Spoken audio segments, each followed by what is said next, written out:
Lepo pozdravljeni. V imenu vseh sodelujočih se vam zahvaljujem, da ste se odločili ta dopoldan preživeti z nami. Moje ime je Ana Gabrovec, sem del ekipe Pod črto in bom danes v vlogi moderatorke. Rdeča nit današnjega dogodka so pristopi nevladnih organizacij za doseganje pozitivnih sprememb v družbi. Kako točno se tega na inovativen način lotevajo, nam bodo predstavili Špela Stare iz Društva novinarjev Slovenije, Taja Topolovec iz medija Pod črto in Tadej Štrok iz Inštituta Danes je nov dan. Dogodek je predviden nekje do 12:30 ure. Najprej bodo na vrsti prezentacije, približno 10 do 15 minut vsaka, nato pa bo seveda čas tudi za debato. Naj opozorim, da se dogodek snema, tako da tisti, ki ne bi želeli biti na posnetku, prosim pošljite svoje vprašanje preko četa. Prav tako pa, če bi imel kdorkoli kakšne tehnične težave, nas tudi na to prosim opozorite preko četa. Toliko za uvod, zdaj bi pa besedo kar predala Špeli. Špela, izvoli. Evo, dober dan.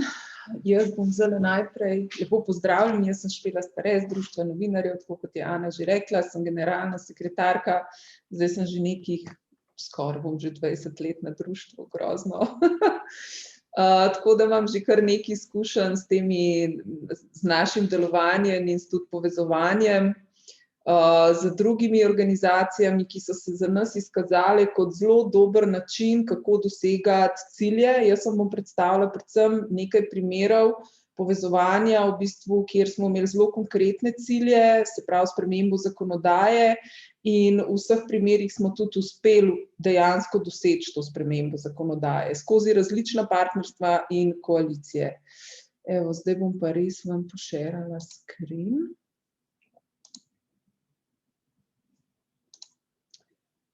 Takole, vidimo? Slideshow, takole. No, saj ni važno. Da ne bom še več zgubljala časa vašega in mojega. Najprej bi vam pojmo čez te očitne stvari, seveda, kaj so sploh koalicije in zakaj so dobre za doseganje določenih ciljev. Se pravi, koalicija je začasno zavezništvo partnerskih organizacij za dosego skupnega cilja ali pa za izvedbo skupne aktivnosti. Lahko vemo, da seveda v koaliciji lahko združimo znanje, finančne, kadrovske in druge vire, vpliv, uskladimo strategije, izmenjujemo informacije, kontakte, skratka skupaj lahko naredimo več. Posebej je to v slovenskem prostoru, kjer vemo, da so nevladne organizacije praviloma majhne, nimajo zaposlenih veliko ljudi, zato je povezovanje še toliko bolj smiselno, ker v tem primeru lahko združimo vse te naše resurse in smo skupaj lahko močnejši tudi lahko nastopimo v javnosti.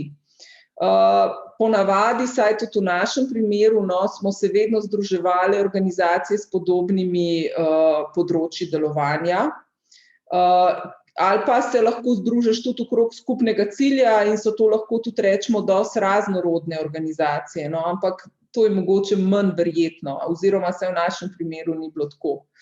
Lahko se usklajeno deluje dalj časa ali pa se združi ad hoc, se pravi okrog enega problema. Mi smo bili v eni tej koaliciji, ki vam jo bom predstavila, smo mogli se fajtati kar 1-2 leti, ker je šlo za v bistvu spremembo zakona o inšpekciji dela in je kar dolgo časa trajalo, da smo dosegli svoj cilj.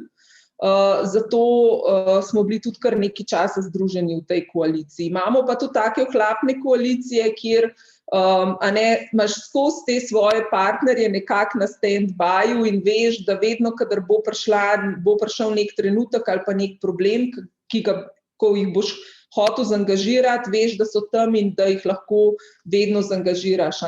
To so kar neki taki ohlapna partnerstva, ki so vedno prisotna. Logično, preko koalicije šibkejša stran konflikta pridobi moč in tako izboljša možnost za uveljavitev svojega interesa. O prednostih sem zdaj že kar nekaj povedala, lahko tudi si sami preberete. Je pa tudi seveda neki slabosti delovanja v koaliciji. Z vstopom v koalicijo lahko organizacija izgubi fokus in vire za svoje osnovno delovanje. Koalicija ima lahko tudi kakšen šibek člen, kakšno organizacijo, ki se razdeli naloge, pa pol ena organizacija ne opravi svojega dela. To je posebej problematično tam, kjer se še zaprosi za kakšna sredstva, ker se vemo, če ena organizacija ne oddela tistega, kar mora, ne poroča tako, kot mora, lahko pade celoten projekt ali pa celotno financiranje. Tako da to je zelo pomembno, da se v bistvu gre v koalicijo z organizacijami, za katere veš, da bodo prevzele svoj del odgovornosti. Seveda se moraš prilagajati, glede na to, da smo, kot sem že rekla, majhni, je tudi težko. Ena akcija lahko tudi preraste neke okvire in potem ti vzame preveč časa, preveč resursov za svojo organizacijo, za svoje osnovno delovanje. Nesorazmerje moči med člani koalicije, to tudi, če si majhna organizacija, lahko tudi drugi potem prevladajo, kar je lahko problematično. Posamezne pa seveda organizacije tudi potem, če pride do uspeha, pač dobijo manj zaslug, ker si jih morajo deliti. Se pravi, deliš resurse, vire, znanje, deliš pa potem na koncu tudi zasluge. Ampak, če je cilj dosežen, to pač tudi ni tako težko. Zdaj bi pa mogoče kar pač šla čez ene par teh naših uspešnih zgodb. Leta 14 in 15, ta primer vam pokažem, smo želeli spremeniti kazenski zakonik. V tistem času, če se mogoče spomnite, kazenski zakonik smo pa želeli spremeniti na področju v bistvu teh življenjskih deliktov. Se pravi, da če nekoga razželiš, obrekuješ in podobno, da ne bi bilo več možno novinarja oziroma medij kazensko ovaditi. Se pravi, da novinar ali medij ne bi, medij ne more iti v zapor, ampak novinar ali odgovorni urednik, da to ne bi bilo več v bistvu kaznivo dejanje. To je bil naš cilj. V tistem času je pa v bistvu tekel tudi, če se spomnite, ta proces proti Anuški Delić, ki je razkrila neke domnevne tajne podatke o povezavah v bistvu stranke SDS z temi skrajno desnimi organizacijami. In potem se je ta naša akcija, ki se je ukvarjala s to dekriminalizacijo teh življenjskih deliktov, razširila še na dekriminalizacijo objave tajnih podatkov, kadar so ti v javnem interesu. Vse to je bilo v bistvu v kazenskem zakoniku. To vam govorim zato, ker je zelo pomembno, da če želite neko spremembo doseči, je bistveno lažje, če imate nek konkreten primer, zakaj je treba to spremembo doseči. Se pravi, kakšne bodo posledice, kakšni so problemi, zato ker je na primer neka določba v zakonodaji in kakšne so posledice in kako to stvar rešiti. Se pravi, vedno je dobro imeti neko konkretno zgodbo. Zaradi tega, ker pri teh spremembah zakonodaje so to dosti abstraktne zadeve in dosti večji engagement javnosti pridobiš, če javnosti lahko razložiš, konec koncev tudi politični javnosti. Poslanci več ali manj absolutno ne poznajo cele zakonodaje, sploh pa ne nekih specifičnih problemov, zato je dosti lažje tudi njih mobilizirati, če imaš nek konkreten primer. In v tem primeru je bila Anuška pač ta primer in tudi ona se je aktivno vključila v ta naša prizadevanja, tako da tudi to je bilo v bistvu pozitivno, tudi njen odvetnik se je v bistvu aktivno vključil in tudi sodeloval na nekaterih naših dogodkih. Tako da to je definitivno pripomoglo k uspešnosti te naše akcije. Hkrati se je zgodila pa še ena stvar, ki je bila tudi nepovezana, in sicer je Mednarodni inštitut za tisk takrat delal eno svojo kampanjo in je hodil po evropskih državah in se zavzemal za to dekriminalizacijo. In je v tistem času naredil tudi misijo v Sloveniji in je že tako se pravi šel do vseh naših najvišjih, do ministrstva, odbora, do parlamentu in tako naprej.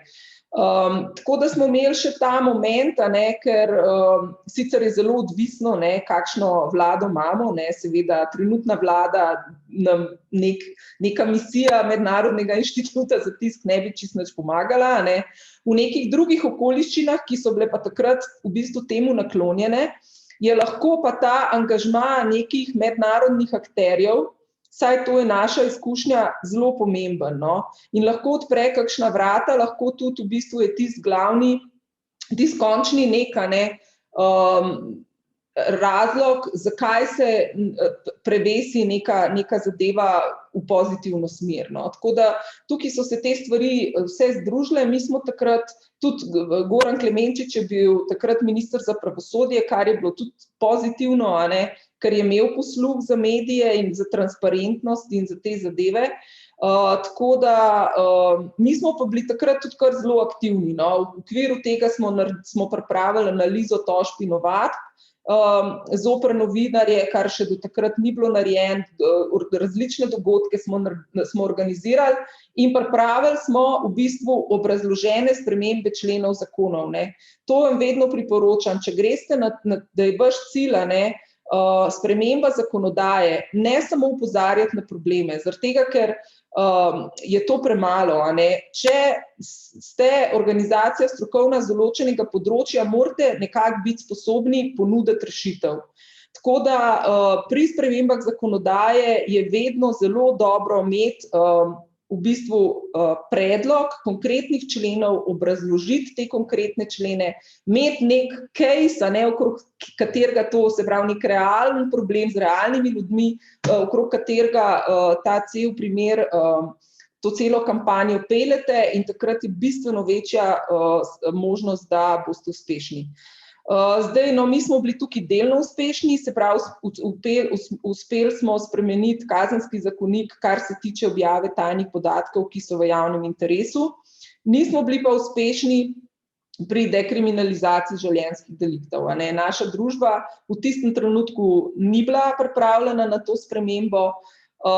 Vidimo, da so se od takrat stvari na tem področju samo še zaostrile, tako da smo zdaj samo še dal od tega cilja. Mislim, da se bo mogla kultura javnega dialoga bistveno izboljšati, da bomo lahko sploh spet prišli s tako idejo, ki je sicer, jaz še vedno jo zagovarjam.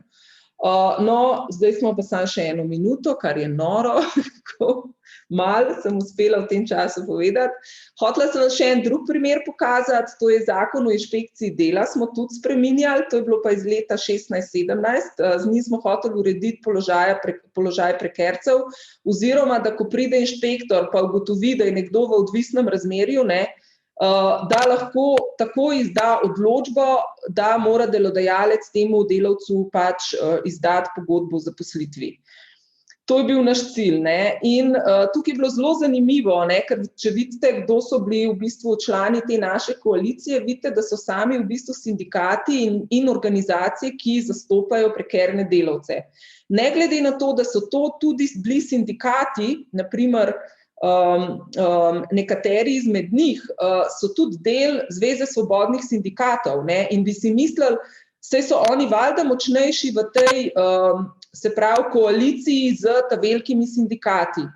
Ampak ni bilo res, zato ker enostavno klasični sindikati zastopajo pravice redno zaposlenih in so prekarci vedno v bistvu bili so z njimi trgovali, z njihovimi pravicami. Se pravi, če so se z delodajalci lahko zmenili za neke boljše pogoje za redno zaposlene, so v bistvu bili pripravljeni prekarce žrtvovati.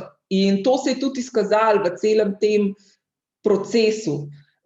Zato smo se potem združile v bistvu nevladne organizacije in majhni sindikati, ki smo zastopali čisto specifično skupino ljudi, se pravi delavcev, prekarnih delavcev.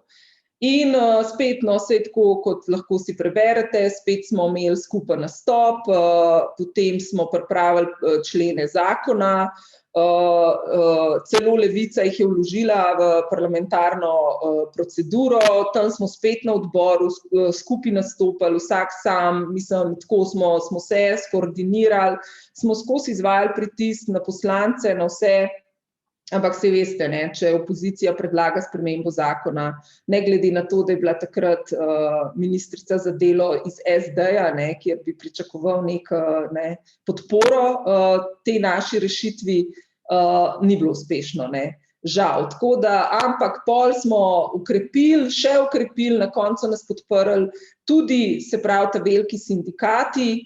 In potem septembra 2017 smo uspeli doseči spremembo te zakonodaje, tako kot smo si pač predstavljali. Tako da to je bila kar dolgo trajajoča akcija in skozi imela neke zaplete, vmes smo popolnoma, na ministrstvu so nas že začeli popolnoma ignorirati, izigravati, v glavnem, to je bil kar tak, rečemo, dolgi boj za to, da smo dosegli tole spremembo.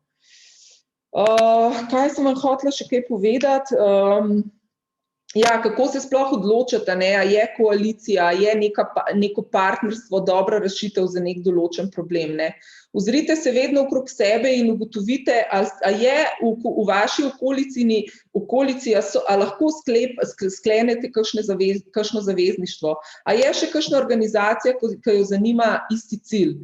In če je, jaz mislim, da je vedno smiselno se povezovati, zaradi tega, ker definitivno naša izkušnja je, da bistveno lažje dosežete svoj cilj. Ker pomembno je tudi to, da vsaka ta majhna organizacija nagovori svoje specifične javnosti, vsi skupaj pa bistveno lažje nagovorimo potem poslance ali pa neko splošno javnost. Vedno je zelo pomembno, če imaš neko pobudo, pa imaš na koncu 20 organizacij, mislim, definitivno bo to imelo večji vpliv, kakor pa, če se podpiše ena. To sem vam še hotela povedati, ja, to je tudi pomembno in se je tudi tukaj so še neke naše druge zgodbe, ko smo se povezovali. Hotela sem vam reči to, da naprimer velikokrat tudi državne inštitucije ali pa kakšne agencije ali pa uradi, različne državne institucije v bistvu potrebujejo nevladne organizacije, zato da dajo same vladne inštitucije ali pa državne inštitucije ne morejo biti proaktivne, ne morejo se proaktivno zavzemati za neko rešitev. Ampak mora ta pobuda priti, se pravi, iz terena, priti mora iz nevladnega sektorja. In to se je nam, na primer, prav pri Zakonu o dostopu do informacij javnega značaja večkrat pokazali. Mi zelo dobro sodelujemo z Uradom informacijske pooblaščenke, in lažje potem tudi oni sami zagovarjajo neke rešitve, če podprejo v bistvu pobudo, ki pride od dejanskih uporabnikov zakona, ki ugotavljajo, da imamo problem, da je z zakonom problem. Mi, moram reči, smo bili kar večkrat uspešni. Zadnjič smo bili zdaj decembra 2020, to je bilo ful zanimivo, ker seveda v času trenutne vlade nismo bili uspešni, mislim, z nobeno svojo pobudo, ampak v tem primeru se je pa ta pobuda nekako poklopila s tem občutkom vlade oziroma s temi obsodbami sodnega oziroma pravosodnega sistema, ki jih sicer mi ne delimo, ampak v tem primeru se je dejansko pokazalo, da sodišča in tožilstva zavračajo zahteve za dostop do informacij javnega značaja in smo celo decembra 2020 dosegli v bistvu spremembo 128. člena Zakona o kazenskem postopku, ki je vmes sodbo Vrhovnega sodišča v bistvu preprečil dostopanje do informacij javnega značaja iz sodnih oziroma kazenskih postopkov. Tako da nikoli ne veš, tudi v zelo nesovražnem ali pa neugodnem okolju ti lahko kakšna pobuda rata, in tako je bilo v tem primeru. Ne vem, zdaj sem že kar šla predaleč, vsekakor, mislim, pomembne so, hotela sem še tole direktivo o avtorskih pravicah omeniti, kjer smo bili v dvojni, smo se pa celo povezovali in na ven in na noter, se pravi, vzpostavljalo se je več koalicij, naven mednarodna koalicija, ne, in šla je tudi dvotirna kampanja. Doma smo se pa povezali z vsemi v bistvu organizacijami, ki zastopajo avtorje in kolektivnimi organizacijami. In to je bilo, zelo pomembno je bilo, no, da so te naši zunanji partnerji, se pravi Evropska zveza novinarjev, vsa ta združenja avtorjev na evropski ravni, ne, da so nam v bistvu posredovali tudi informacije, zaradi tega, ker seveda mi doma ne moremo imeti dostopa, ne, do vseh teles Evropskega parlamenta ali pa Evropske komisije. Ta besedila se spreminjajo iz dneva v dan, ne, sploh ne veš več, v katerem trenutku, v bistvu, kjer amandma, kaj se sploh dogaja z besedilom. Tako da v teh primerih, ko gre za, na primer, evropske zgodbe, za razne direktive, je nujno imeti v bistvu mednarodne partnerje in te neke krovne organizacije, ki imajo dostop, a ne, do struktur v bistvu odločanja v Evropski uniji, in one nazaj potem obveščajo, kaj se dogaja, rečemo, z določenim dokumentom. Zelo pomembna je pa tudi ta nacionalna koalicija in nacionalna agenda, s katero pa spet v bistvu vplivaš, ne, ali na državo, ko smo mi v primeru direktive o žvižgačih, ali pa v bistvu na evropske poslance. Tako da to je tudi, no, mislim, je zelo pomembno, da se ko rešuješ določen problem, v bistvu pogledaš na vse nivoje, na katerem lahko problem rešuješ in se povezuješ na vseh nivojih. Tako, zdaj sem pa itak že presegla svoj čas, tako da hvala in če boste imeli še kakšno vprašanje, potem sem vam seveda na voljo. Hvala, Špela. No, kot vidimo, je sestava koalicije zelo pomembna, mora biti dobro premišljena in hkrati je treba delovati na več nivojih, saj je od tega pogosto odvisna njena uspešnost in pa seveda znati izkoristiti nek momentum in imeti pripravljene rešitve izbranega problema. Zdaj bi pa želela besedo predati kolegici Taji Topolovec iz neodvisnega medija Pod črto. Taja, izvoli. Ja, lepo pozdravljeni. Jaz sem torej Taja Topolovec in sicer ustanoviteljica in direktorica Pod črto. Danes bom na kratko predstavila, kako dosegati spremembe v sodelovanju z bralci, donatorji in pa to je v bistvu nekakva komplementarna tema s tem, o čemer zdaj govoriva Špela, in sicer kako kot medij sodelovati z nevladnim sektorjem oziroma z NVO-ji. Bom samo podelila tale screen. Torej, za nas je drugače sodelovanje z bralci že od začetka zelo pomembno. Mi trenutno sodelujemo kot medij za preiskovalno novinarstvo. Začeli smo v bistvu kot medij, ki se je fokusiral bolj ali manj na podatkovno novinarstvo, in potem smo v bistvu zelo hitro od ustanovitve medija začeli prehajati v to, da se ukvarjamo s preiskovalnim novinarstvom. Sodelovanje z bralci pa je bilo za nas že od začetka izredno pomembno, zaradi tega, ker so bili v bistvu bralci tisti, ki so sploh podprli ustanovitev medija. Mi smo takrat na začetku, ko smo s mojim soustanoviteljem Anđelom Boščicem začela delati na tem projektu, v bistvu objavili par primerov zgodb, ki bi jih radi objavili v mediju Pod črto, in prosili bralce, če bi nas bili pripravljeni podpreti pri ustanovitvi takšnega medija, in takrat v bistvu nismo imeli še ne organizacije, ne računa, v bistvu mislim, če smo imeli vladni e-mail. V glavnem, bralke in bralci so se nam javili na e-mail z zagotovilom, da bi radi podprli ustanovitev Pod črto in v kakšni vrednosti. In potem smo v bistvu mi ustanovili zavod, ki je izdajatelj medija, postavili medij, se jim javili čez par mesecev in jim sporočili, da zdaj medij tukaj, da smo začeli delati, če nam še vedno želijo nakazati svojo podporo, kar so potem tudi naredili praktično vsi, ki so podporo obljubili. To je v bistvu začetek tega sodelovanja z bralci. Za kako z bralci sodelujemo danes, pač še vedno je to medij, ki velik del oziroma zelo pomemben del podpore pridobiva od svojih bralcev. Ravno trenutno, če vam tukaj pokažem, teče naša letna kampanja Podpri Pod črto, kjer vsako leto, konec leta, bralke in bralce prosimo za podporo našemu delu v prihodnjem letu. Ob tem pa jim v bistvu pokažemo in razložimo, kaj se je z njihovo podporo zgodilo v prejšnjem letu, torej katere zgodbe, nove teme smo preiskali, katere spremembe na boljše so se zgodile zaradi naših preiskav ali pa so povezane z našimi preiskavami in pa kaj načrtujemo v prihodnosti. Zdaj, ker smo mediji za preiskovalno novinarstvo, je tukaj seveda nekaj omejitev. Ena je seveda ta, da mi ne moremo naprej napovedovati, kaj so naše preiskave oziroma na čem delamo, zaradi tega, ker teh preiskav potem ne bi mogli nikoli končati in objaviti.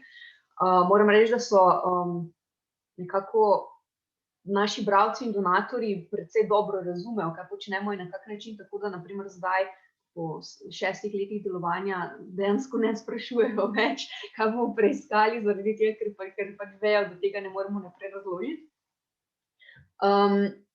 Kar pa v bistvu, in tu mislimo, da je ta redna komunikacija z ljudmi, ki te podpirajo, izrednega pomena. Namreč, da ko smo mi začeli in smo začeli govoriti o preiskovalnem novinarstvu in tem, da smo imeli za preiskovalno novinarstvo, dejansko v bistvu večina naših bralcev in podpornikov ni razumela, o čem govorimo, zaradi tega, ker takrat imamo težavo, da se v slovenščino investigative journalism prevaja na dva načina, kot raziskovalno novinarstvo in kot preiskovalno novinarstvo. In ko smo rekli preiskovalno novinarstvo, si niso predstavljali nič, kaj pride, ko smo rekli raziskovalno novinarstvo, so si predstavljali, da se ukvarjamo z nečim znanstvenim. In naprimer že to, da se je sploh v nekih 2 do 3 letih prijelo razumevanje, kaj preiskovalno novinarstvo sploh je, se nam je v bistvu zdel velik uspeh. Druga zadeva pa je ta, da tudi, naprimer, da razumejo, bralci razumejo, na kak način delamo, in pa tudi, da so to pripravljeni podpreti, torej zameno za njihovo podporo, mi omogočimo, da so vse vsebine prosto dostopne vsem, kar je eden izmed zadev, ki pač se jim zdi pomembna in v bistvu podprejo nas vedno, pač prosimo jih za podporo v vrednosti, ki jo sami izberejo, glede na njihove sposobnosti, njihove zmožnosti ta trenutek. Podpora je lahko tudi v bistvu zelo majhna in simbolična, gre v bistvu tudi za neke vrste tak, rečemo, moralni suport, v smislu podpiramo vaše delo. Zdaj, sodelovanje z bralci seveda ni samo finančno, v smislu, da bi oni podpirali naše delo, torej ena stvar, ki jo mi počnemo, je, da smo redno v kontaktu z njimi in komuniciramo z njimi, torej da za vse naše donatorje pripravljamo ta mesečni newsletter, ki ga pošljemo, v katerem ne pripravimo samo pregleda zgodb, ko smo naredili, ampak tudi kakšne so bile spremembe, ki so se zgodile zaradi naših zgodb. To je naprimer ta naša podstran, ki jih zbiramo, trenutno še ni vseh informacij, mislim, da so že skoraj vse praktično za leto 2020, ampak mi sicer to naredimo pač vsak mesec, da povemo, kaj se je zgodilo okoli zgodb, ki jih pokrivamo. Zdaj ravno en primer tega mesečnega poročila je Ana danes objavila, tako da ga vidite tukaj na prvem, v bistvu kot prvo objavo. Še druga zadeva, ki jo počnemo, pa je, da mi dejansko poročamo o tem, na kak način smo porabili sredstva in kaj smo jih vložili. Torej, da dodamo temu mesečnemu poročilu tudi finančno poročilo. Torej, kot rečeno, ni pa to edini način, na katerega sodelujemo z bralci. Zelo pomembna zadeva je, kar imamo objavljeno tukaj, samo sekundo, da najdem. Torej, zelo pomembna zadeva je, da nas mnogokrat bralci kontaktirajo z informacijami, kako o nekih temah. Za nas je pomembno predvsem to, torej, če nas ne kontaktirajo samo z informacijami v smislu, nekaj bi bilo pomembno preiskati, ampak nam dejansko pošljejo podatke oziroma dokumente, oziroma jih imajo in so pripravljeni deliti z nami za nekaj izmed zgodb, ki so imele čemu mi rečemo direktne učinke. Torej, čemu mi rečemo direkten učinek je, da v bistvu priščemo neko zadevo, jo objavimo in direktno iz tega nastane neka sprememba. Na primer take zgodbe, ki je dejansko nastala na podlagi informacij, ki smo jih dobili ravno od bralcev, je, če pogledamo tukaj, preiskava, ki smo naredili glede tega, kaj na policiji počnejo z DNK profili storilcev oziroma osumljenih nekega kaznivega dejanja. In v bistvu stvar je bila, mi smo pisali o primeru posilstva, ki je padel na sodišču zato zaradi tega, ker so v procesu ugotovili, da pač ta DNK profil storilca tega posilstva ne bi smel biti v policijski bazi forenzični, zaradi česar pač seveda je postopek proti storilcu padel, pač odkorakal na prostost, kar smo ugotovili, da to ni edini primer, teh primerov je bilo več. Ampak kar se je zgodilo na podlagi te naše objave, da je dejansko policija nam pač odredila notranji nadzor, da so odstavili direktorja forenzičnega laboratorija in pa da so zbrišali teh 6001 profil, ki so ga imeli notri v forenzični bazi, ki tam ne bi smel biti, zaradi tega, ker ali ni bilo podatkov, zakaj jih hranijo, ali so bili ti ljudje oproščeni, oziroma pač ni bilo zakonske podlage za to, da se njihov DNK profil hrani v tej bazi. Zdaj, to je seveda pozitiven učinek, ne vemo pa, koliko postopkov, ki trenutno tečejo na sodiščih, bi potencialno v prihodnosti še padlo zaradi tega, ker so dejansko bazirali na teh dokaznih materialih, ki so bili tako rečeno koruptirani oziroma ne bi smeli biti, niso bili zakonito pridobljeni in hranjeni. To je na primer en primer tega res direktnega učinka, ki pa je seveda pri našem delu, tako kot pri delu katerekoli nevladne organizacije, redek. Mislim, velik del zadev, ki se spremenijo, zahteva leta in leta dela in to ne samo nas, ampak cele civilne družbe, NGO sektorja. Mi se pri dosti zadevah osredotočimo na te tako imenovane sistemske spremembe, ker v bistvu več let preiskujemo primer za primerom neke nepravilnosti, v upanju, da bo prišlo do spremembe. Sprememba mora biti mnogokrat zakonska, včasih je izredno majhna, ne vem, tak primer bi bil na primer poklicne bolezni, ki smo jih preiskovali leta 2015, ker bi lahko to problematiko poklicnih bolezni uredili z nekim prilično majhnim posegom v obstoječo zakonodajo, ki so ga na primer obudile že vse vlade in vsa ministrstva od takrat, pa se to na primer ni zgodilo. Tu imamo pač na eni strani te res direktne učinke, ker nekdo odgovoren zaradi dokazane oziroma razkrite zlorabe položaja ali pa v bistvu neke strokovne napake odstopi. Ne vem, tak primer bi bil tudi ta primer, kaj se je dogajalo z vodenjem DUTB-ja, na primer.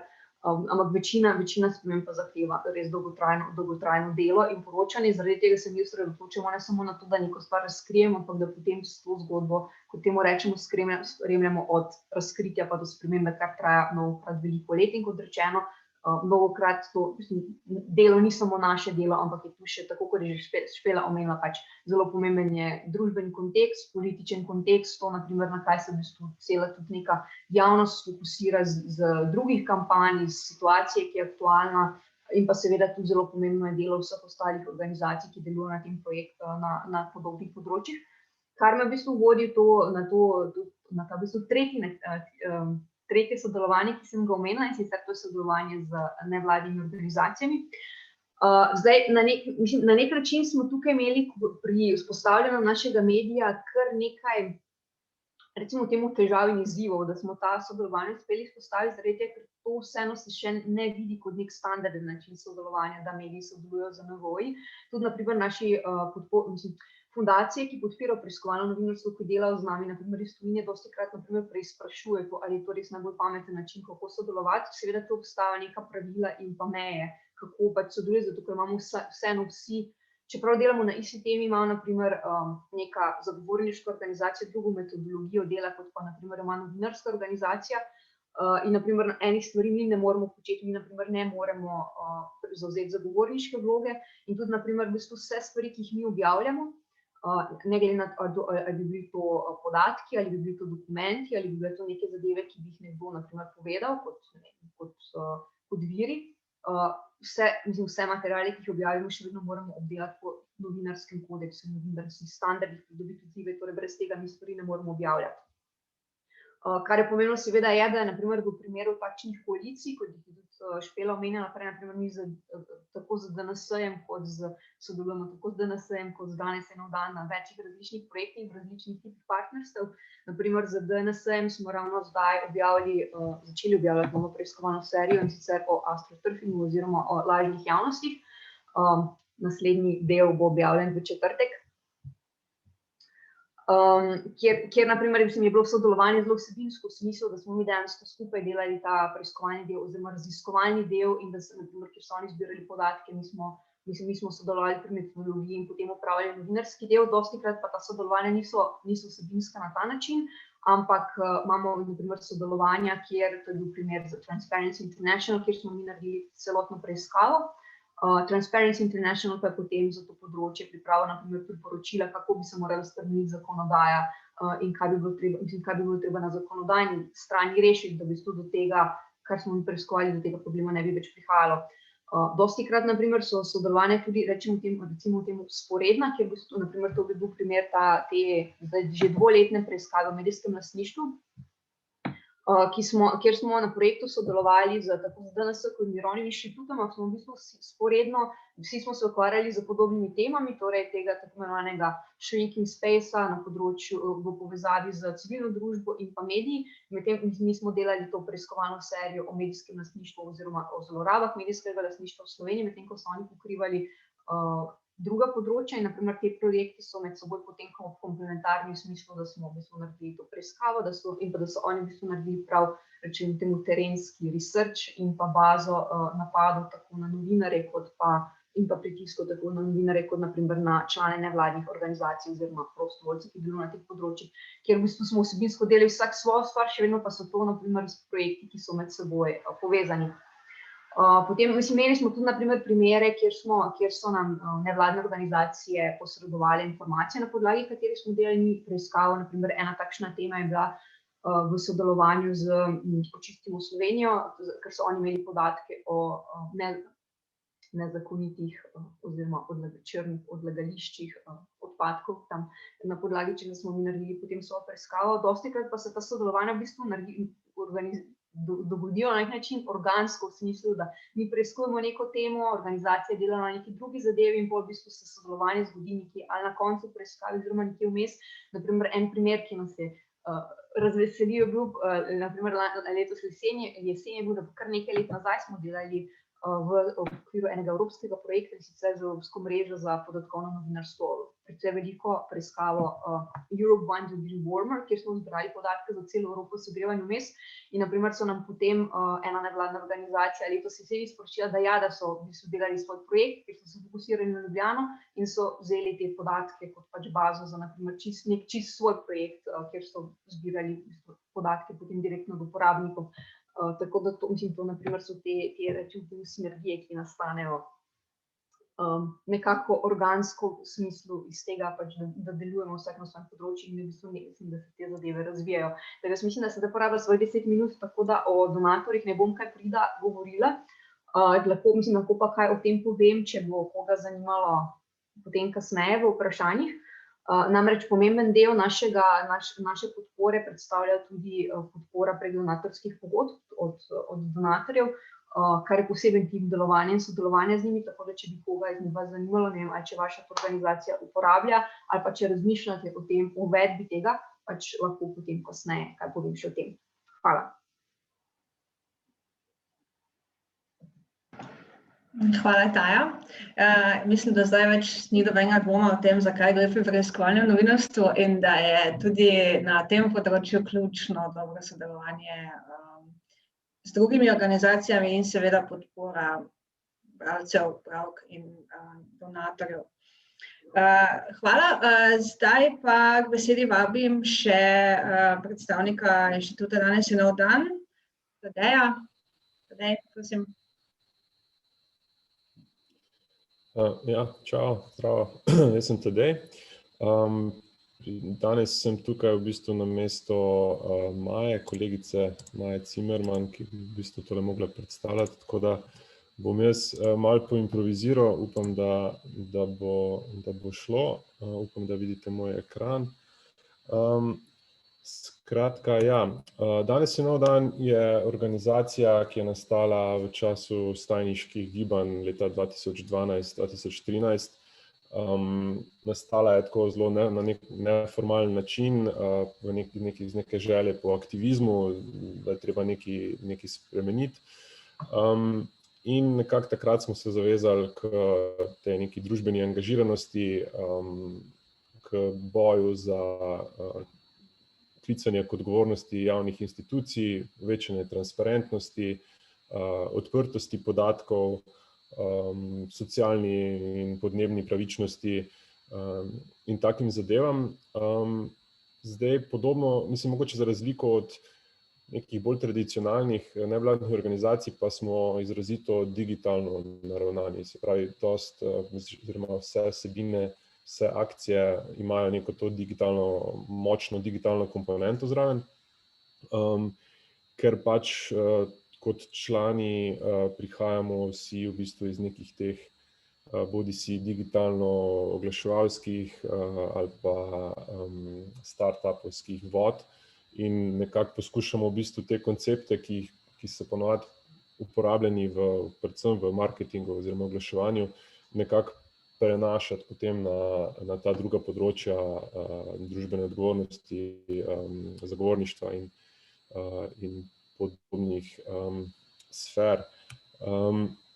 Zdaj, v tem času delovanja smo ustvarili približno nekih 40, med 40 in 50 nekih kampanj, pozivov, orodij, ki jih dajemo na splet, vse dajemo, treba je poudariti, v bistvu, da vse dajemo po principu odprte kode, se pravi, vse je deljeno javno na našem GitHubu, vsa koda je objavljena, tako da lahko v bistvu katerikoli programer, katerikoli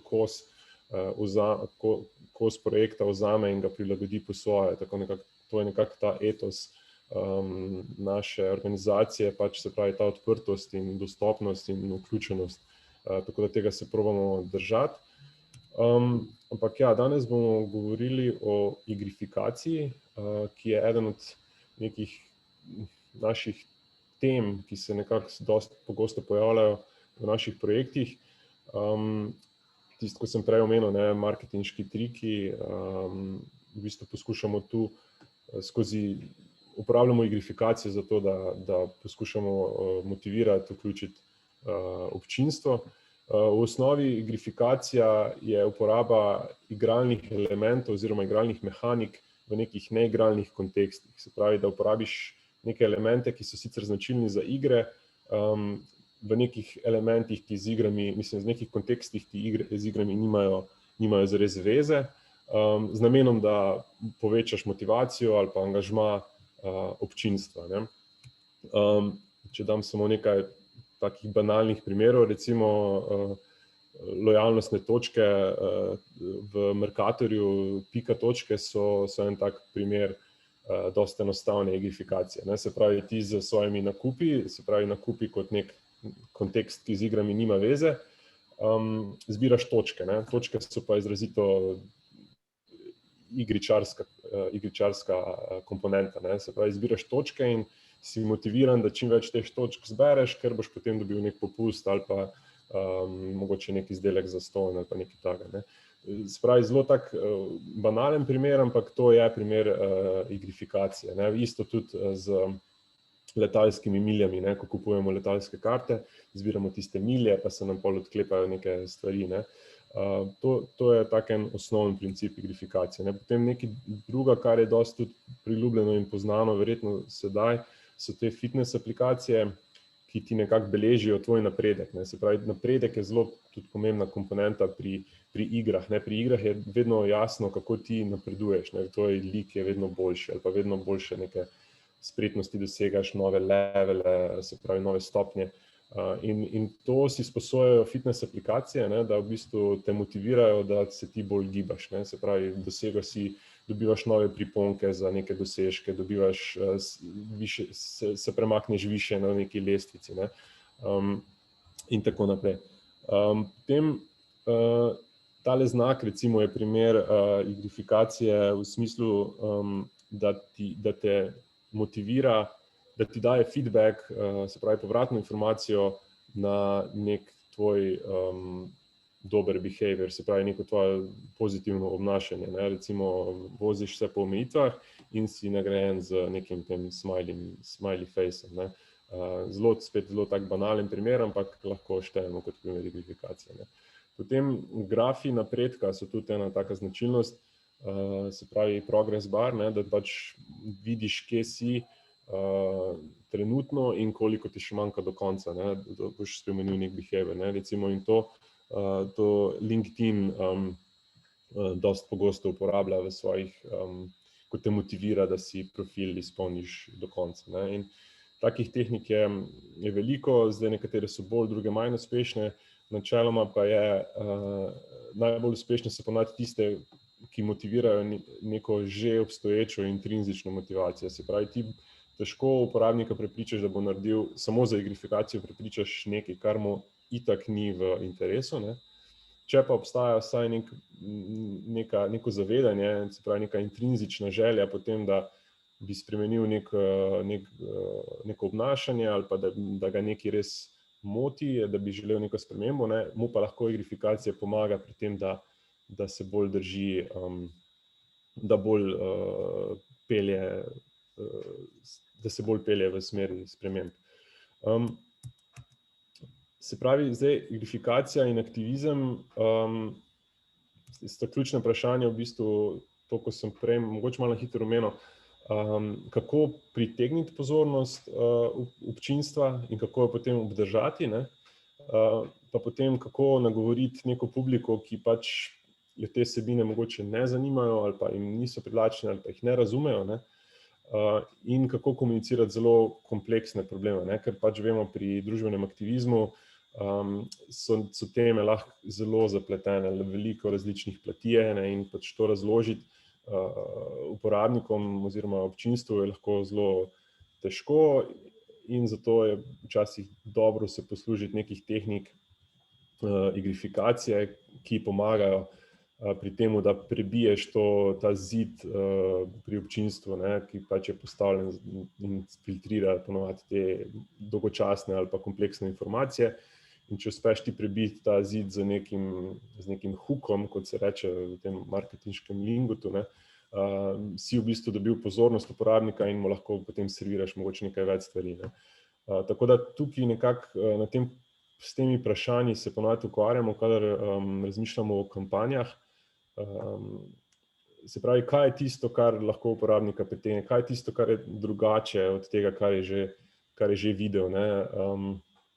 In potem pogosto tudi razmišljamo o tem, kakšne so akcije, ki bi želeli, da jih uporabnik naredi na koncu, ne. Se pravi, da ni samo to, da je nekaj prebral, ampak da mora mogoče tudi, ne vem, poslati mail kakemu odločevalcu ali pa, ne vem, podpisati peticijo ali pa iti na protest ali pa narediti neko meaningful, se pravi pomenljivo spremembo v družbi oziroma v življenju. Je pa to seveda zelo zahtevno početje, ker pač težko je ljudi kar tako spreminjati.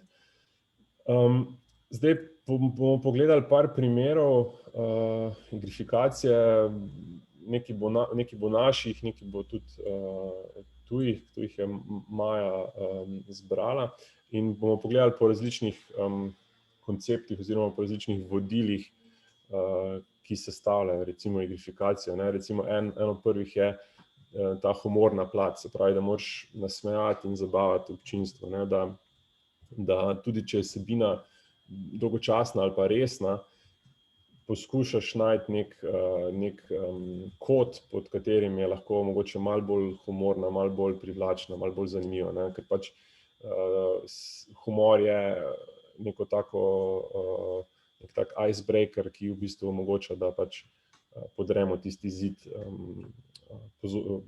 nepozornosti.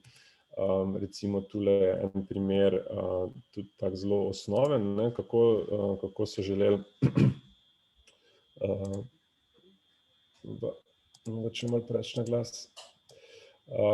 To mislim, da je bilo na Nizozemskem ali kje, so pač naredili nek eksperiment, kako ljudi motivirati, da bi malo bolj hodili po stopnicah, kot pa da bi se vozili z temi avtomatskimi stopnicami, ne, in so naredili in so stopnice spremenili v nek ogromen klavir in potem, ko so uporabniki hodili po njih, so pač zaslišali glasbo, ne, in je nekako bilo bolj privlačno hoditi po teh stopnicah, kot pa po tistih avtomatskih, ne, ker pač si dobil nek bolj igriv feedback medtem ko hodiš, ne. Potem recimo tale primer, tudi dosti znan, kako ljudi motivirati, da ne prečkajo ceste oziroma da jim ni dolg čas medtem, ko čakajo na semafor. So inštalirali na obe strani ceste to neko mini igrico, s katero lahko potem igraš igro z uporabnikom na drugi strani ceste, ne, se pravi ta nek pong v bistvu, ne, to in v bistvu ti prikrajša čas medtem ko krajš. Se pravi, ne igralni kontekst, ne neka prečkanje ceste, ampak mu dodaš neko to igro zraven in je naenkrat bolj zabavno, ne. Recimo, ta humorna nota smo mi, primer tega smo uporabili pri kampanji Žar brez utvar, ne vem, katerega leta točno je to bilo, takrat, ko je Borut Pahor šel na to oddajo Žar.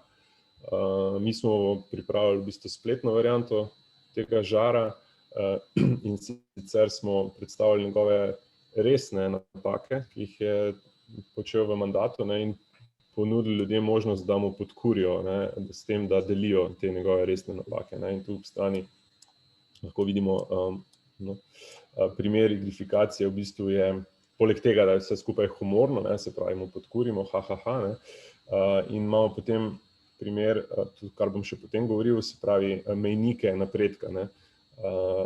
Imamo recimo, vidimo več ljudi, kot je delilo neke njegove probleme, višala se temperatura njegovega žara, ne, in potem imaš tukaj različne stopnje, sveža pahoretina, Borut po angleško, hrustljavček, gotov, žilava barbika in tako naprej.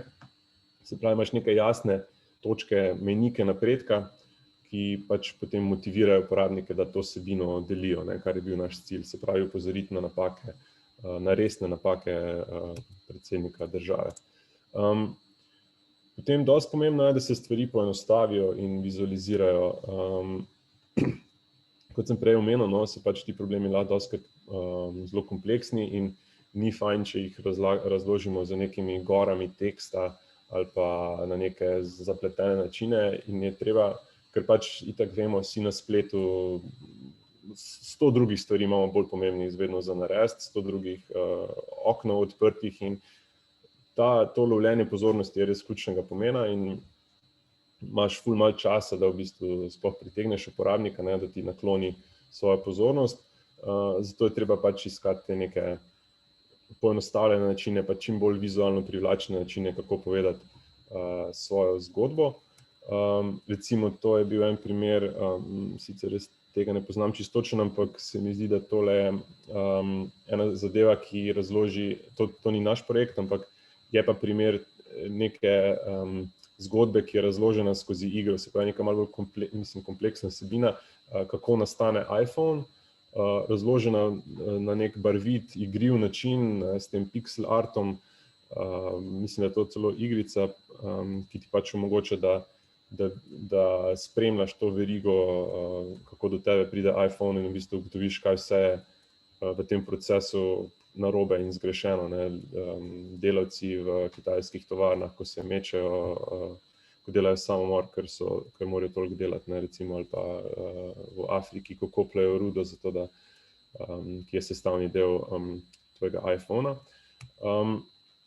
Mi smo recimo za primer poenostavljanja, ne, smo, ne vem, katerega leta 2016, mislim, da je bilo, ko se je sprejemal ta zakon v tujcih, smo pritiskali na varuhinjo človekovih pravic, da ga pač da v ustavno presojo, kar se je potem tudi izkazalo, da je zakon bil protiustaven v tisti obliki. In smo pač nagovarjali ljudi na nek tak način skozi lik, neke šepetavke, ki ti skozi nek chat, vmesnik, pogovorni vmesnik servira te informacije, ki so sicer mogoče malo bolj kompleksna, ampak je potem zraven kakšna slikica, pa nek malo drugačen način komunikacije je, ki spet, kot sem rekel, prebije to mejo, ta zid, ki ga imajo uporabniki, da take stvari ponavadi sfiltrirajo. Tole prosto vid kampanja, mogoče imam tle odprto, je primer v bistvu vizualizacije prostorov. Se pravi, v kakšnem svetu želiš živeti, ne, v katero smer želiš, da gre naša okoljska politika, še pravi še več teh oglasov in pač teh zunanjih jumbo plakatov, ali bi lahko želel nekaj bolj, ali bi si lahko predstavljali, vizualizirali nekaj bolj zelenega, bolj pač privlačnega, ne, in pač smo naredili nek tak, to skupaj z študenti fakultete za krajinsko arhitekturo. Mislim, da smo naredili par vizualizacij, ne, se pravi, kakšno prihodnost želimo, ne. Trenutno stanje je takšno, ali želimo še bolj v to smer jumbo plakatov ali bi lahko razmišljali v neki bolj privlačnega. Se pravi, zelo tak, skozi vizualizacijo pripelješ noter idejo o nekem boljšem, prijaznem svetu. Potem zbujanje empatije je tudi zelo pomemben element igrifikacije, ker igrifikacija omogoča, da te postavi v vlogo nekega drugega lika, nekega drugega igralca. Se pravi, recimo v primeru, tole bom spustil, ne vem točno, kateri primer je, ampak tole smo mi naredili v kampanji za protibaterijski reji piščancev. Smo te postavili v vlogo, v igrico, v vlogo piščanca v eni od teh kletk in edino možnost, ki si imel, si se lahko premikal samo malo levo in desno in z spaceom, se pravi z preslednico, si lahko izlegal jajce in to je bila edina tvoja možnost, kar lahko počneš v tej igrici. Se pravi, zelo čist omejen si, kakor je omejen ta piščanec v tej baterijski reji. Ta kampanja je bila precej uspešna, ker v bistvu ima te komponente in igrivosti in malo humornosti, ampak obenem pa tudi dobro predstavi, pač kako grozno je v bistvu je življenje nekega takega piščanca, ki je zaprt v tej kletki. Se pravi, nič druga ne more, kakor da leže jajce. O teh mejnikih sem že prej malo omenil, se pravi, pomembno je pri igrah, da pokažemo napredek, da ti imaš občutek, da si nekaj dosegel, da si prišel na neko novo stopnjo, da imaš neko boljšo, da obvladaš neko novo spretnost. In to je ful dobro pokazati uporabniku, ker to deluje kot neka nagrada. Duolingo, če poznate za učenje jezika, aplikacija, to zelo dobro dela z nekimi temi grafi napredka, pa z nekimi priponkami, ki jih konstantno odklepaš, skozi si nekaj nagrajen in skozi imaš nek občutek, da napreduješ. Se pravi, napreduješ v tem, da si vedno boljši v razumevanju nekega tujega jezika, ampak obenem pa pač imaš še to vizualno komponento in nagrado v obliki nekih priponk in kronic. Recimo za primer tega lahko dam kampanjo največjih uspehov študentske politike, ki smo jih zbrali pod tele klobuke, in pač ti klikaš na te klobuke in jih tle potem zbiraš čisto enostavno. Obenem odkrivaš, kaj se problematične politike, ki so se zgodile v času teh študentskih organizacij, ki, kot vemo, znajo biti zelo problematične, da ne rečem koruptivne, in pač zbiraš te priponke in potem lahko to deliš, imaš pa še potem to komponento, da po mailu zatežiš odločevalcem. Potem imamo šokiraj, kot nek moment, s katerim spet prebiješ ta zid.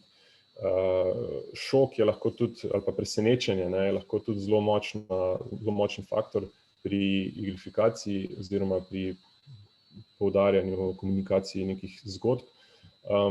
Mi smo to recimo za primer tega naredili tole kampanjo Alternacija, ki je zbrala tvite nekih naših političnih predstavnikov, ki so govorili o tem, kako pač je treba mejo za migrante zapreti in ne sprejemati migrantov in tako naprej. In smo naredili tole kampanjo, ki v bistvu, ko greš z miško čez en tweet, zamenja besedo migrant za žid in v bistvu spremeni se to ozadje in predstavi nek ta kontekst iz tega, kar se nam nekako zdi skoraj normalno, da pač politiki uporabljajo takšno retoriko, ampak če bi pa samo eno besedo zamenjali, se pravi migrantski center, bi rekli židovski center, je pa takoj malo bolj scary oziroma malo bolj šokantno oziroma predrzno, da bi sploh lahko nekdo kaj takega rekel. In se pač skozi ta šok vzpostavlja ta narativa, da pač to ni okej, da uporabljamo takšno retoriko.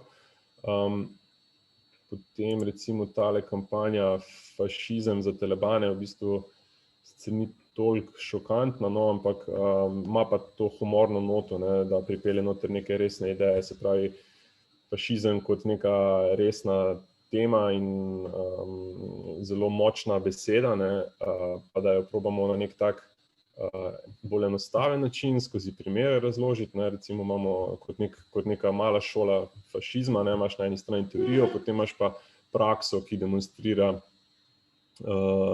ki navaja neke realne situacije, ki jih pač naša vlada, neke poteze, ki jih naša vlada trenutno vleče, ne, recimo vzpostavi kanale za širjenje propagande, tukaj se razloži teorija, potem imaš pa praktične primere zbrane, obenem pa še potem domačo nalogo, da če prepoznaš ta fašizem oziroma indice fašistične tendence na internetu, da lahko nanj opozoriš za to kartico, se pravi z neko slikico, da daš nek rumeni karton takemu početju.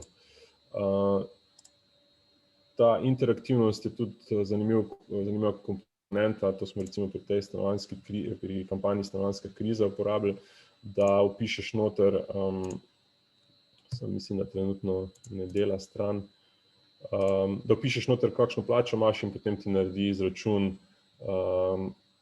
koliko časa bi rabil, da bi kupil eno stanovanje v Ljubljani in pač ti prikaže nek ta, vizualizira z nekimi grafi to, kako v bistvu grozno je stanje trenutno na področju stanovanja.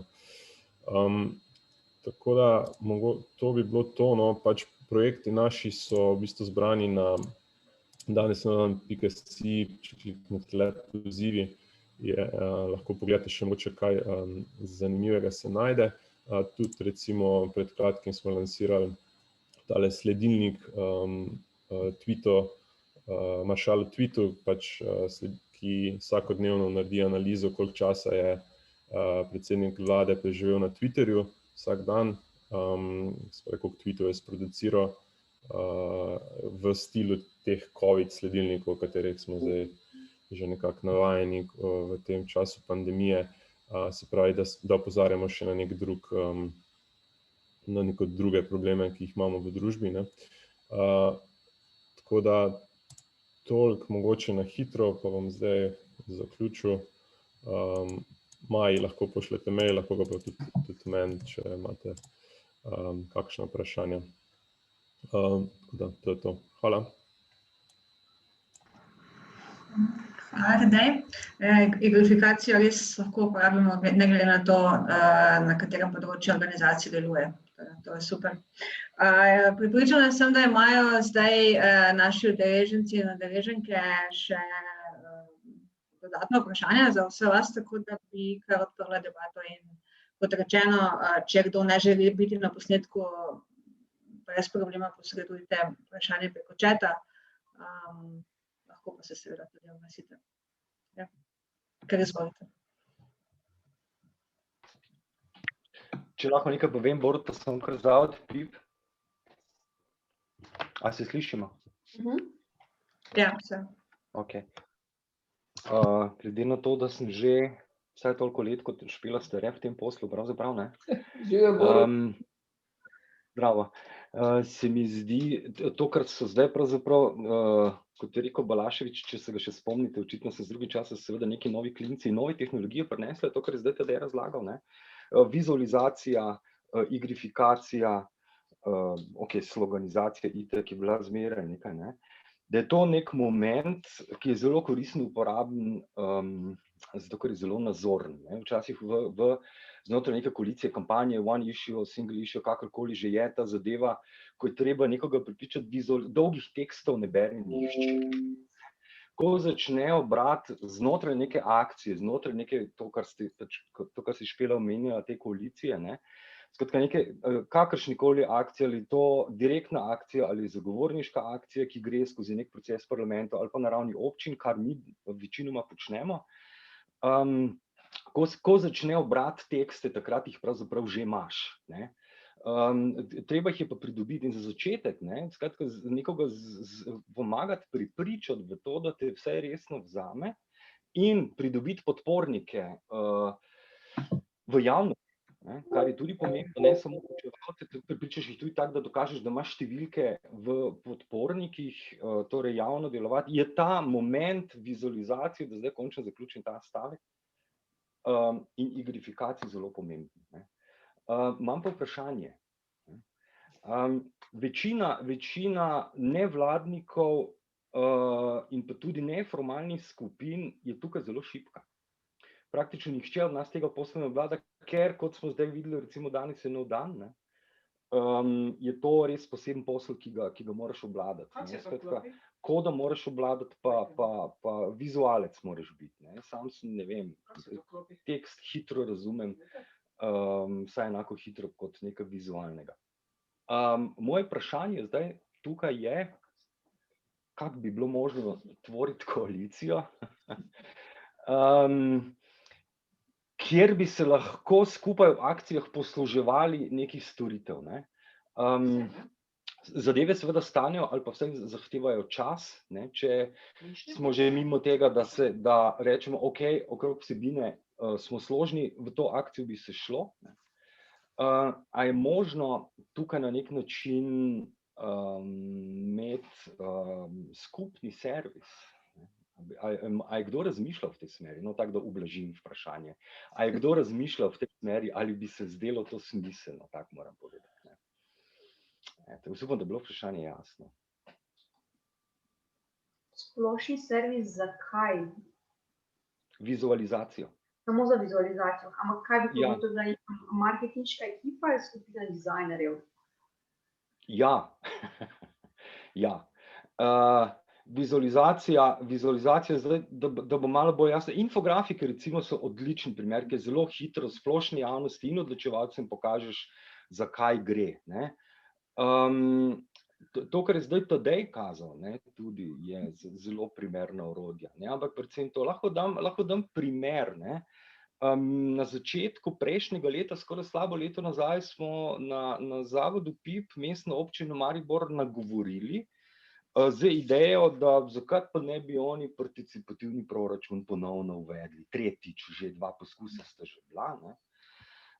Spisali smo, kako naj rečem, prepričevalni taktični dokument, ki smo ga po srečanju imenovali elaborat, kjer smo se, tisti, ki smo dokument delali, akcija uspela sicer, ta PP je že zlaufal zdaj, ta tretjič, je že izglasovan. No, ampak imel je, ne vem, 64 strani tipkano, Jaz sem se mučil z nekimi v Wordu, z datotekami, ki so nekaj vizulizirali. Skratka, katastrofa vizualno. Če bi imeli, jaz mislim, ta dokument na 2 straneh vizualizirano, v izvrstnih barvah, mogoče še na spletni strani, nekaj, kar se pa premikajo infografiki, bi to bilo super. Kje dobiti to? Kje lahko jaz to dobim? Ne morem. Mi lahko iščemo tam nekoga. Recimo, danes je nov dan, to počnejo. Lahko naročiš storitev pri njih, mislim. Staša, hvala. Staša, ti si potem hvala. Ja, sej so sodelovali potem z Konzulom, z aplikacijo. Ampak to pravzaprav zdaj izgleda, da bolj na glas razmišljam sam tukaj, je to pač, da je smiselno zmeraj pri kampanjah, ki jih počnemo, dati ta moment noter. Imeti to v mislih. Ja, mogoče, če jaz... A se me sliši? Ja, tako kot si rekel, pač v bistvu predvsem je treba že iz štarta začeti razmišljati tudi o tem, kako bo projekt oziroma neka zgodba predstavljena tudi skozi vizualno ali pa neko igrifikacijo, da ni ta, pa tudi spletna prisotnost, kakšna bo, da ni to nekaj, kar pride potem, ko že ne vem, ti vsebinci v narekovajih opravijo svoje delo, ampak da se to že v štartu vključi takšne ljudi, ki so malo bolj, ne vem, bodisi vizualno, bodisi programersko, bodisi, ne vem, marketinško podkovani. Pač veliko tega je tudi, to pomeni tudi, da je treba malo kadre v nevladnih organizacijah začeti izobraževati v to smer, se pravi, da pač v bolj te marketinške pristope, ne, bolj, ne vem, tudi programerje, mogoče kakšne najeti, da ni vse, da se vedno vse outsourca, ampak da se pač vzgaja ta kader, ne, se pravi, da ogromno je talentiranih mladih ljudi, tudi mi dosti zdaj poslužujemo zadnje čase ljudi, ko so študente v praksah, pa dobimo kar dobre odzive, ne, se nam javijo, ker pač prepoznajo, da so to projekti, ki so mogoče bolj zanimivi kot neki projekti, ki jih lahko drugje dobijo, oziroma predvsem, da so meaningful, kar se mi zdi, da je skupna točka pri nevladnih organizacijah, da se dela nekaj, kar je pomenljivo, ne, in s tem se da pritegniti nek tak kader, ki sicer bi ponavadi pol šel v neke oglaševalske agencije ali pa v neke druge sfere, ki mogoče niso toliko pomenljive. Sam znati je treba jih nagovoriti, pa pač znati jih je treba upoštevati. Ne. To se mi zdi, da je ključno za prihodnost naprej. Ja, mogoče sem še dodam tukaj, ne, da mi na Društvu novinarjev imamo čisto isti problem, kot ga opisuje Borut, ne. Tudi mi imamo težave, mogoče imamo mi malo lažji dostop do medijev, a ne, to nam definitivno pomaga, ne, kot kakšna druga v bistvu nevladna organizacija, ampak še vedno se pa da stvari povedati na res različne načine. Naprimer, mi imamo tak problem s tem našim mednarodnim dnevom svobode medijev, a ne, ki je 3. maj vsako leto. In kako zdaj, ne, kaj vse smo si že zmislili, od nekih video testimonialsov do stripa, ker tista izjava je dolgočasna, seveda še vedno moraš imeti tisto izjavo, ne, samo kako narediti te stvari malo bolj žmohtne, malo bolj dostopne, malo bolj zabavne tudi, ne, ali pa šokantne, vse to, kar je Tadej razlagal. In definitivno smo tukaj vsi malo bosi. Ne vem, mi poskušamo pač pri svojih drugih, poskušamo, ne, še več tega bi mogli, v bistvu bi mogli v čisto vsakem projektu, pri čisto vsaki kampanji, tako kot je Tadej rekel, to že, ne, tudi ovrednotiti, ne, ponavadi niti nimamo za to sredstev, ne, vse drugo je prej kot ta končna vizualizacija ali pa kako boš nekaj sporočil, ne, na koncu.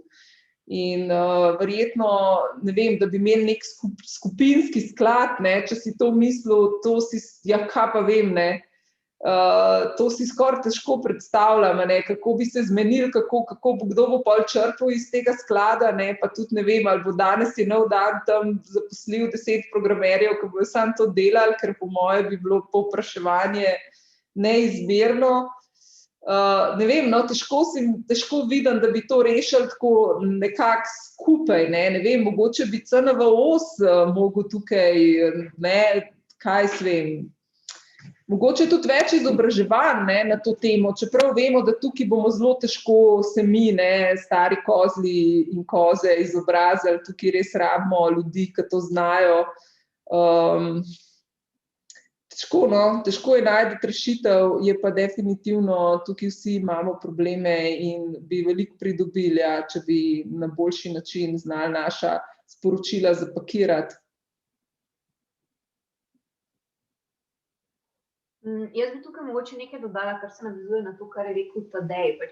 Jaz bi rekla, da je to ena stvar, ki absolutno je treba dati v samo načrtovanje projekta, da hočeš imeti kampanjski oziroma vizualni ali interaktivni del in da mora biti to tudi del budžeta.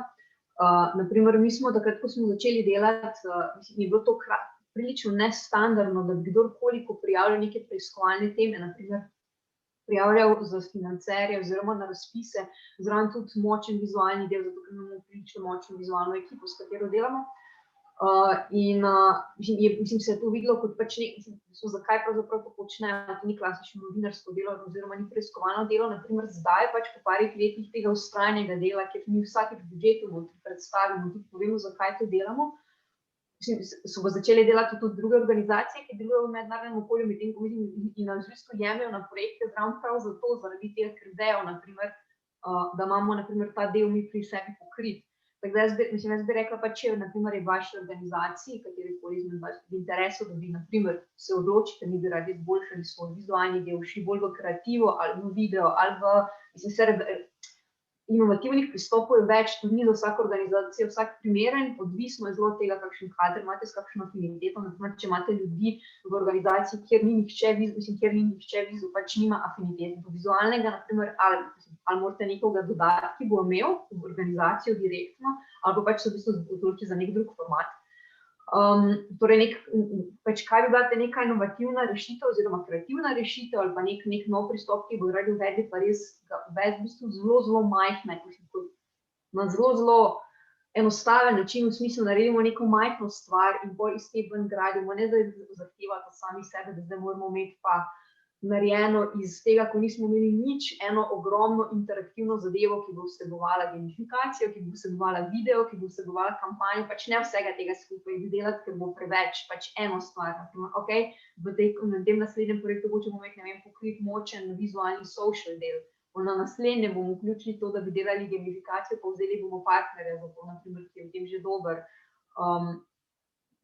To pa mislim, da tudi ravno to, o čemer smo govorili vsi, se mi zdi ta partnerstva z organizacijami, torej jaz mislim, da je pomembno, da pri teh zadevah imeti partnerja, v smislu, da ga tudi obravnavaš kot partnerja, ki ni on tvoj izvajalec.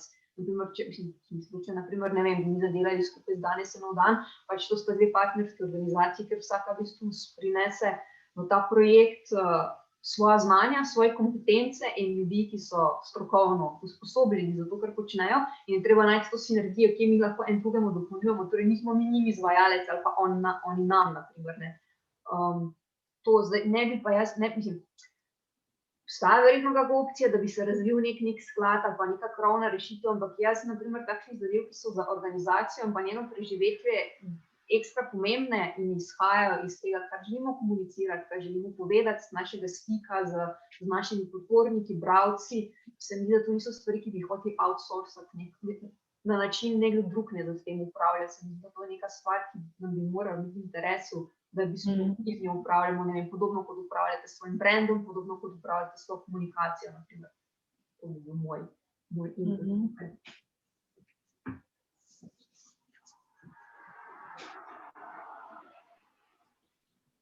Eno stvar bi še dodal prej, ki je nisem omenil, to so odprti podatki, dostop do odprtih podatkov. Kampanje pač morajo temeljiti res na odlični analizi.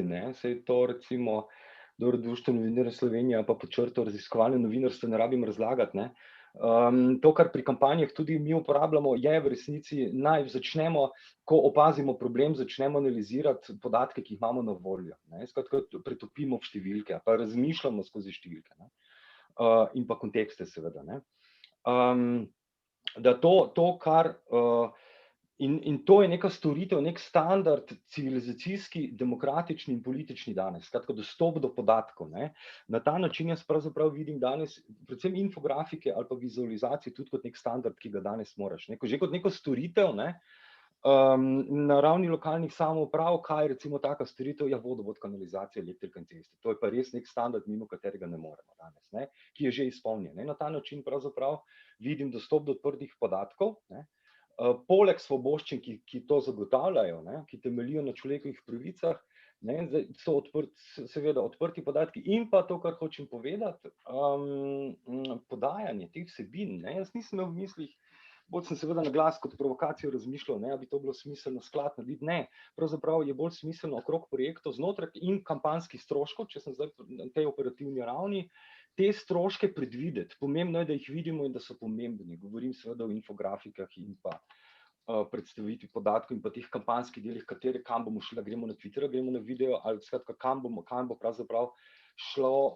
ost naše medijskega in javnega pojavljanja, da v tej smeri sklepati zavezništva in to znotraj neke, kako ne rečem, ekonomije zavezništev, kjer partnerjev obvladamo. Malo me sicer zbode in moti to, da pravzaprav mi tukaj nevladniki, ki probamo neke meje svoboščin z nekim občutkom za družbeno pravičnost, premikati stvari in meje na boljše v družbi, uporabljamo menedžersko terminologijo, pravzaprav mi to gre zelo na živce. Drugačno terminologijo moramo uporabljati. Skratka, gre za neko politično ekonomijo zavezništev znotraj sektorja civilne družbe, napredne civilne družbe. A ja, beseda napredek smo pozabili, ne? Napredne spremembe, ne? Formativne so tudi, je tak sicer neko drugo rečje za napredne, ne? Jaz mislim, da je to tisto, kar pravzaprav, če sam sebi odgovorim, pa zdaj skozi to neko razmišljanje, ne? Ker se mi je fajn z vami pogovarjati, ker sicer neko poročilo delam, ampak že zamujam, ampak kakorkoli, je to, da neko ekonomijo sestavljamo, ne? Skozi te konkretne projekte, ne? Ekonomijo naprednih, ne? In to je ta delovno-operativno partnerstvo. Lahko dam primer, zakaj smo se na PIPO odločili za Konzul, ne samo zato, ker je Matic Princ, eden od tistih, ki so uvedli participativni proračun v Slovenijo, tako rekel, da je to v redu, ne? Ampak zato, ker so danes eno dan, ker počnejo stvari, ki jih počnejo mimo Konzula, to, kar je Tadej prikazal, ne? Zato, ne? Skratka, to je ta neka ekonomija zavezništev, političnih zavezništev, ne ogibam se besede politično, ker je šlo za politični razmislek, ne? To je mogoče ta sklad, bi se reklo, pa ta zavezništva, ki ratajo potem ob posameznih akcijah, ne? In je tudi pomembno, komu seveda namenjaš projektna sredstva, ki si jih rezerviral, ne? Ne komurkoli, ne? To outsourcanje mi gre seveda, outsourcanje mi gre na živce, ne? Nekako imaš, eksorcizem in outsourcanje imata skupne te sičnike. A kaj so že, ne? V glavnem, da ne grem predaleč, ne? Politična zavezništva je treba imeti v mislih, ko se pogovarjamo o teh rečeh tudi, ne? S kom se povežemo, da smo močnejši, sploh pa v okolju, kot je trenutno, ne? Vlada, ki seveda ne posluša, ne? Mi se lahko gremo zagovorniške akcije, kot se hočemo, pa nas bojo gladko, oprostite izrazu, odjebali, ne?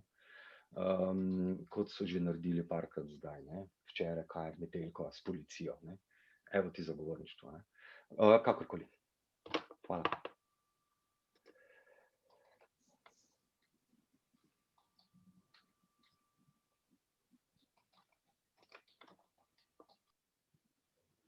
Je še kakšno vprašanje? Bi še kdo rad kaj pokomentiral?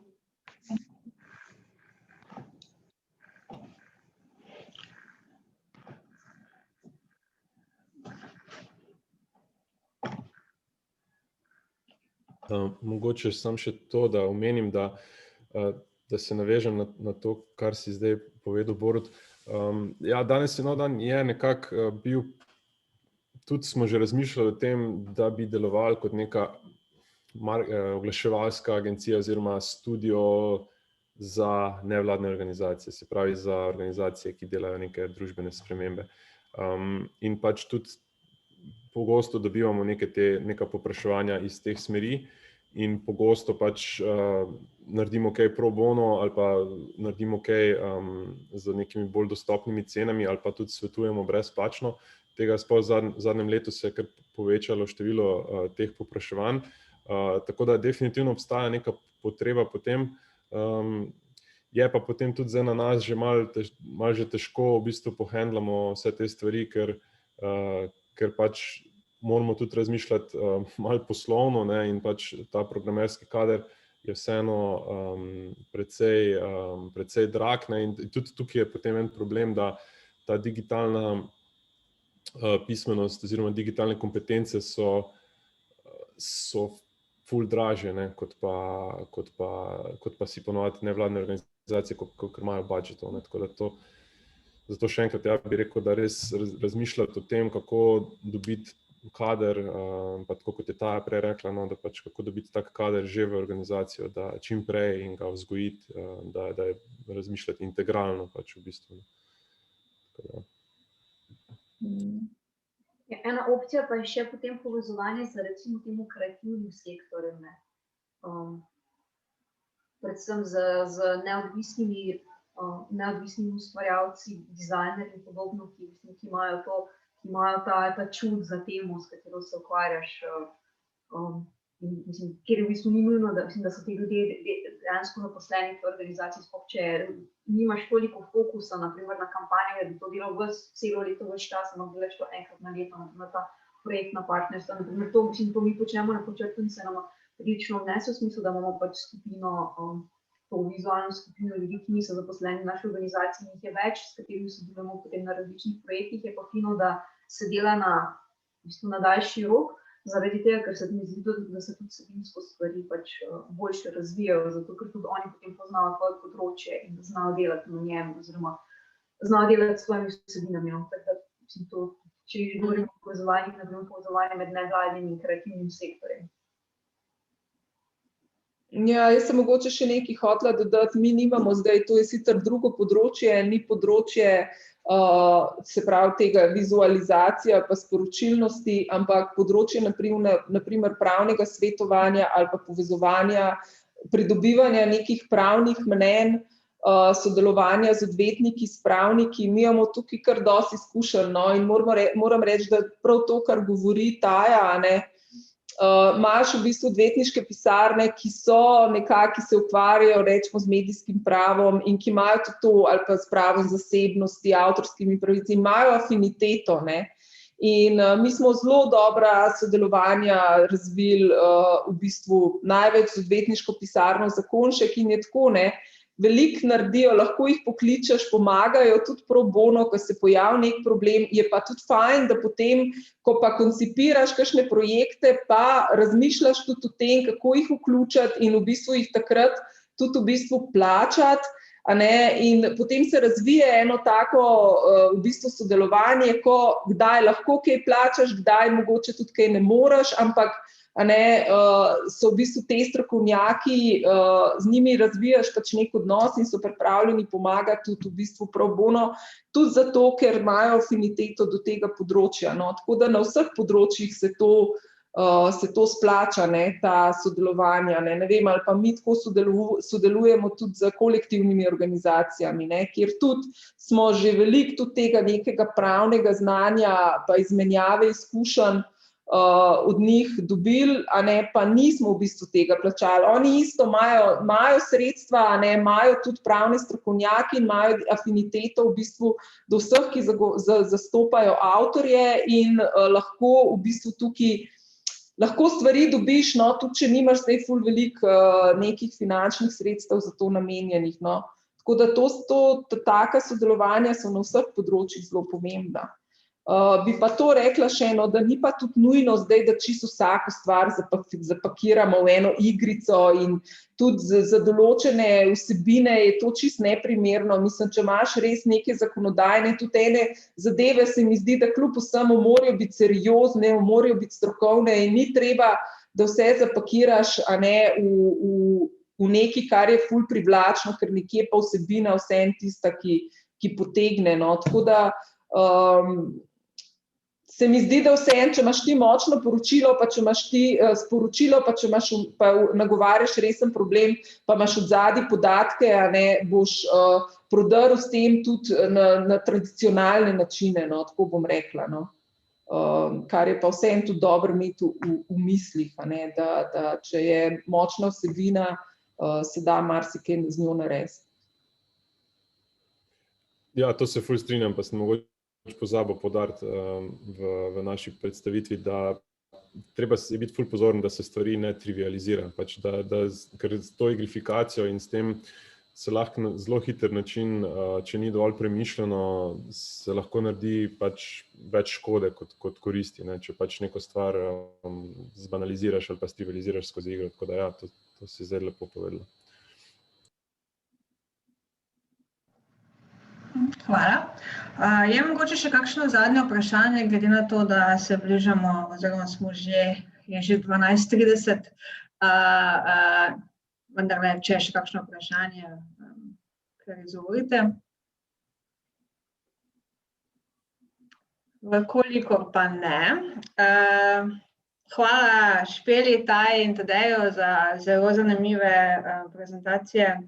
Prepričana sem, da bodo služile kot iztočnica vsem sodelujočim danes, seveda pa tudi hvala vsem udeležencem za pozornost in vprašanja. Srečno in lep dan še naprej. Hvala, čau. Ja.